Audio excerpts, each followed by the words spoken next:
for those that don't know, Krav was created by Israeli military, right?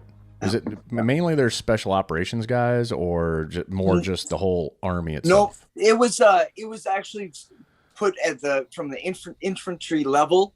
Like you went in and you just learned a whole bunch of stuff that was going to be utilized almost immediately, because a lot of their operations ended up being pretty damn close for the most part. You know, when they were engaging, I mean, the enemy's only, few moments away. You know what I mean? Right. The fights were not far away.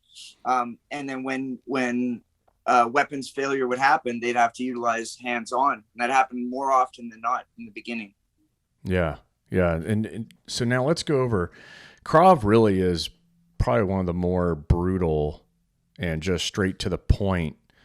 I don't even know. You call it a martial art? Yeah. No, I don't think it is, because the martial art definitely has I would say rules, or these are the things you can do, these are the things you can't do. And Krav Maga, at its essence, at its very base root, is finding the most applicable solution to the problem and getting out of there. Like, no matter how you evolve it, no matter how many different organizations you have, at the end of the day, it's to take a person, have a threat or a attack, counterattack, disengage, run away. Super simple, with the most effective counterattack that you are able to do in your capabilities at that moment. Yeah. Right. Yeah. And then with like most martial arts, it has series of strikes, right? You're using fist, using your palms, elbows, knees, everything goes. And then you're just, and more importantly, to get them to use like common objects, right? Like that's the part of Krav Maga that's most effective, is utilizing whatever tools are available near you in a violent way to get out of that situation. got it. So yeah, leveraging your environment, just to kind of end the scuffle and get out of there. Yeah. All right. So with some of the techniques you put out when it comes to de-escalation, what are you telling your students? How do they de-escalate themselves out of a bad or a potential violent confrontation? Well, I mean, depending on the situation, but if it's just, let's say you and I are down the street, right? We're walking, we're having a coffee, and there's just a guy with a hard on for a fight for whatever reason, because at the end of the day, that's how all these things happen. They don't, though, when somebody bumps into you and you're like, hey man, I'm sorry. And they're like, fuck you. You want to go? Like, that dude woke up waiting to have a scrap.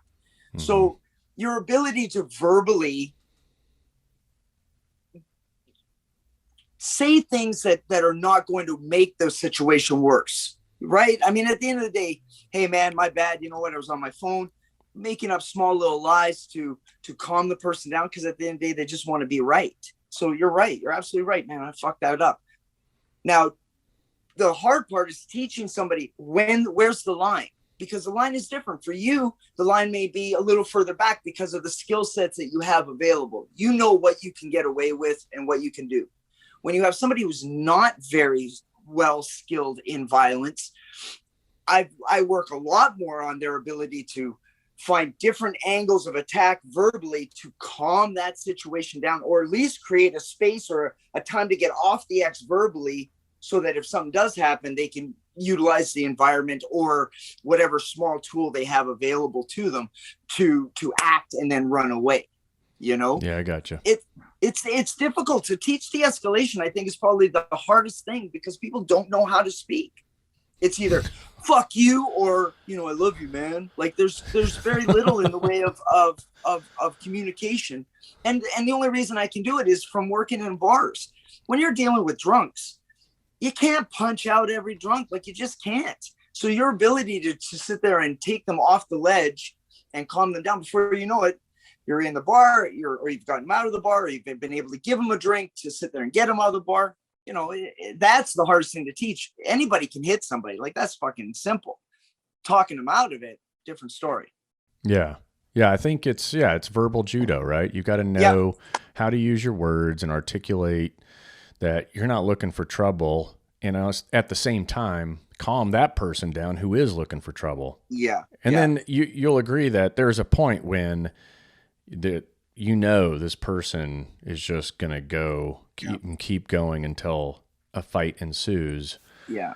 And so, and there's indicators, right? There's indicators from that. When you start hearing words like "fuck you," "you're dead," or "I'm going to kill you," you have to, in this day and age, more than even maybe when we were younger, you got to fucking take that for what it's worth and take it at face value. If this guy's angry, or woman, listen, there's a lot of fucking angry women out there too. So violence in general, if they're saying stuff like "you're dead, I'm going to kill you," and their hands are going in different directions, like, you got to do something right there, right now, so that it catches them off guard, so that, again, you can run away. My whole thing, you know this, Clint, you've been around me, like, get the fuck out of there.